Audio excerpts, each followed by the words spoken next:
Lord, give me a sign, a sign. I wanna be the greatest. Everybody on the fake shit. I look around and feel like everybody is the fakest. I make this every day and I'm impatient, hoping one day I blow. Welcome back to another episode of Lone Star College Football. I know it's been a minute since we've been on here talking football. Got a lot in life going on. Let's talk about it. We've got Texas versus K-State Postgame. We're also going to touch on the BYU and the Houston game. Then we're going to flip the script, talk about this upcoming week, Texas versus TCU at TCU. Texas currently sitting at a 10-point favorite. Before we get into all that, please do us a favor. Like the video, subscribe to the channel, and check us out on the other platforms. We are going live on TikTok pretty consistently. We're just over 1,600 over there. And we're also on Facebook and Twitter. Make sure you're hitting us up on all these. If you need to get in contact with us, Twitter is by far the best way to do it. With that being said, Texas K-State. Let's Texas fans, you know what I'm talking about. You know why I'm laughing. Because why? Why do we have to do this to ourselves? Why do we go up by 17 and then all right, they scored a couple times. All right, let's go up 27-7. We're up by 20. All right, time to stop. What? No. Keep it going. Maalik Murphy started the game out so good.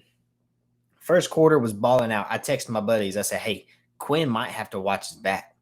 Maalik is playing. He's throwing the ball deep. He's hitting the touchdowns on the deep play. He's getting A.D. Mitchell. I mean, he hit the deep ball to A.D., and then he had one that if he just had it one step closer, he caught the ball, but he had to fall to catch it.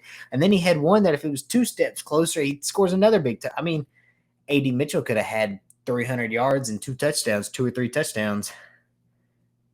We give up 16 points in the fourth quarter. Why? What is it? What are we doing where we have this momentum and we lose it? I'll tell you what we're doing. Coach Sark is so dead set on not taking points. Currently in the red zone before this game, I don't even know what it is after.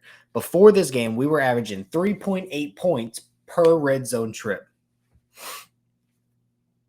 Most of you would understand that a field goal is worth 3, and we're averaging 3.8, which technically means we're still getting some more points, but barely, not even a whole point.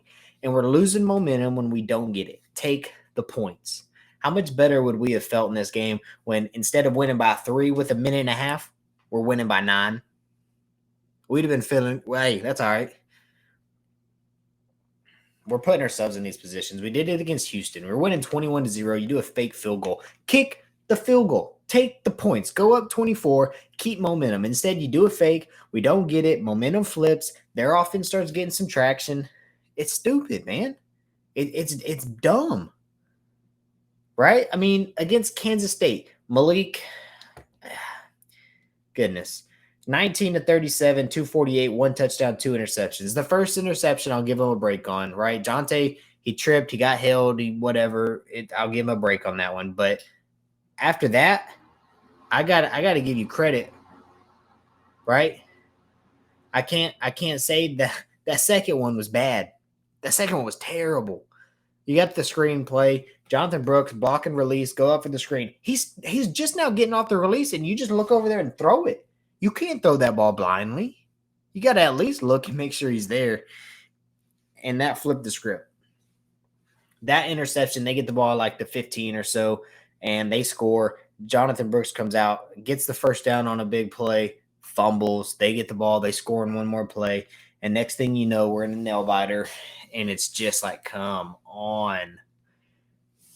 I will say kudos to Texas because in this game and in the Houston game, how many Texas fans out there, myself included, right?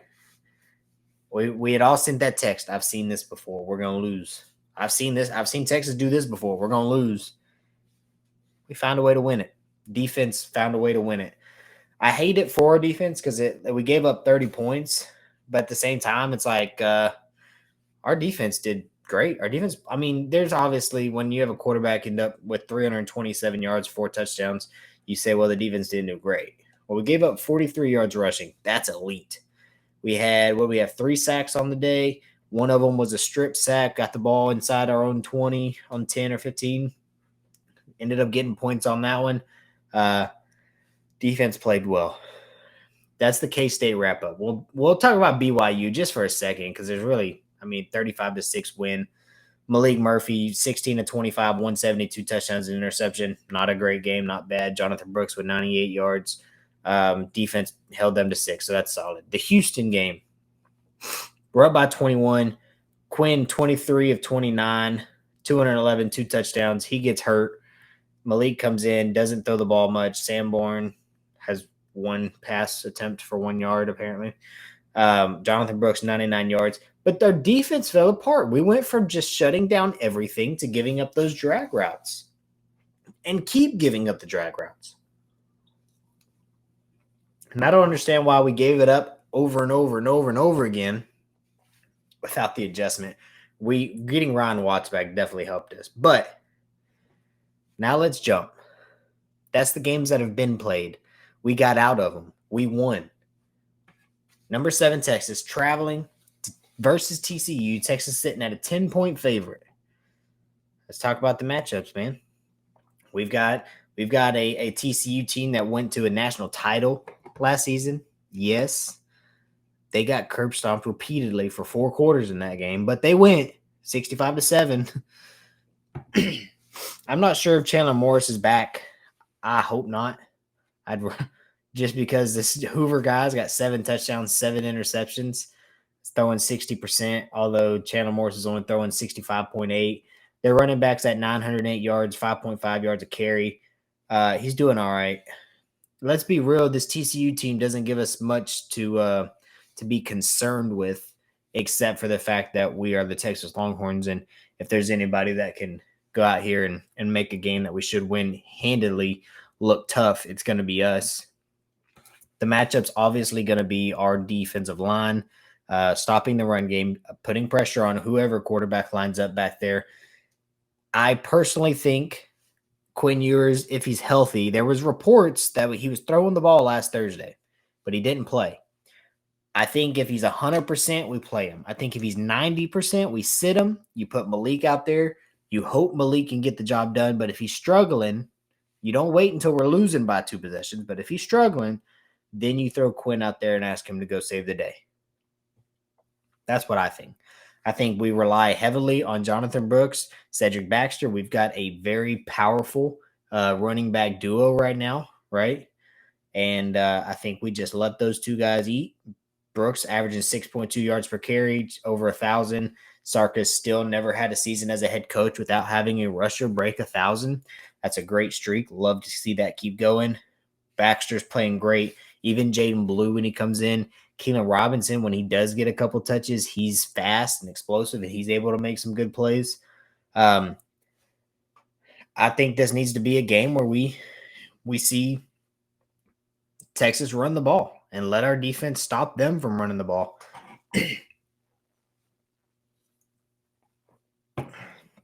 TCU has not been a team this year that's playing very good. They're coming off a loss to Texas Tech. They lost to Kansas State by 38. That's crazy. They lost to Iowa State. They lost to West Virginia.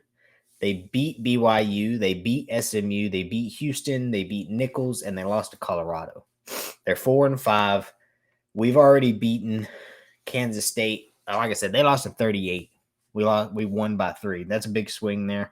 We still have to play Tech. We still have to play Iowa State, but we beat BYU as well. I don't see anything about this game except it's at TCU. It's a night game. It should be a win. 100%. No questions asked. Should be a win. We definitely have the talent. We've seen that. I was saying last year, I think this TCU team was getting pretty lucky to go as far as they did. If TCU is the team that runs it this season, I'm going to be pretty upset. Right? TCU and Tech. If we lose to Iowa State in Ames at a night game, that would suck. But we can't lose to an in-state team. Especially not Tech. Tech views Texas as so much of a rival, and we don't view them as a rival. We definitely can't lose to Tech, but to lose to TCU on our way out would just be terrible for us. So we need to go in. We need to win. I think we will. Quinn Ewers, please come back. Malik Murphy, I don't want to. First of all, I want to put this out there. I don't want it to seem like I'm dogging on Malik. I think Malik is one heck of an athlete. He's got an arm. You can see him. Some of those balls he's throwing it on a rope. The dude is ripping it. But he's a young quarterback, and he's making young quarterback mistakes. And sometimes there is a question to be asked about coaching, because it's like, hey, when we're winning by a lot, because we were up 27-7. And I get it. You want to say all gas, no brakes. We got to keep throwing the ball deep. But with a young quarterback, maybe we let him have a great game without making all these mistakes. Mind you, I guess his other pick was on a screenplay. I mean, how much safer of a pass can you really ask him to throw than a throw behind the line, right? Run the ball. Give Brooks the touch. In my opinion, and I know it's tough because we already have our starter hurt, I personally think the first play of the game should be a read option where Maalik keeps it, just so that the defense has to worry about it. Because right now, they don't have to worry about it. And they can do whatever they want and sit back, play coverage, play the run, play the inside zone. That's just me. Odds of Maalik getting hurt from one hit is not very good. He's 6'6". The guy's big. Obviously, it happens, and if I made that decision as a coach and he got hurt, I'd get fired. But I think we've got to make that a part of our game, in my opinion. And also thinking about the fact that Maalik kind of looks like Quinn last year, where last year it looked like Quinn was told don't run. We've seen Quinn run a little bit this year, and obviously he got hurt on a sack and then took a big hit on a scramble that he did. But it looks like Malik's being told don't run at all. I think they are afraid of him getting hurt, which I get it, I understand, but at the same time, football is all about schemes. And if you can create a scheme in which we have another way we can hurt a team, even if we don't do it a lot, we create a scare on their end where they have to at least prepare for it. I think that's a big deal. So with that being said, appreciate y'all rocking with us. I know it's been a while. I'm going to try to get back on here more. Seriously, though, TikTok, we're going live on TikTok a lot. It's fun. It's interactive. Today I was on live for like an hour and a half. I had over 10,000 people check in over that course of an hour and a half. A ton of comments about all of college football, not just Texas football. Twitter, we're kind of growing slowly over there, but I like being able to get on there and communicate things. And when we post videos and putting that on their Facebook groups as well. And all the different things that you can find us on, please hit us up. And we appreciate y'all rocking with us. And until next time, hook 'em.